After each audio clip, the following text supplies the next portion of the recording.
Wilayah kota Tasikmalaya dilanda hujan badai. Selasa, 25/1, siang menjelang sore. Warga kota diimbau tak usah bepergian dulu.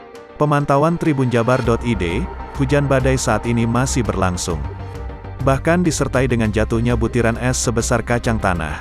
Warga yang hendak bepergian sebaiknya diam di rumah dulu hingga badai mereda, kata Kepala Pelaksana BPBD Kota Tasikmalaya, Usu Anwar, melalui telepon. Siang hari cuaca tampak cukup panas. Memasuki petang hari sekitar pukul 14.30 tiba-tiba mendung menggayut. Sekitar pukul 14.45 hujan mulai turun dan disertai intensitas tiupan angin yang senak kencang hingga suasana di luar mencekam. Kami sedang siaga. Biasanya jika hujan badai turun seperti ini ada pohon tumbang. Mudah-mudahan tidak ada kejadian buruk, kata Ucu.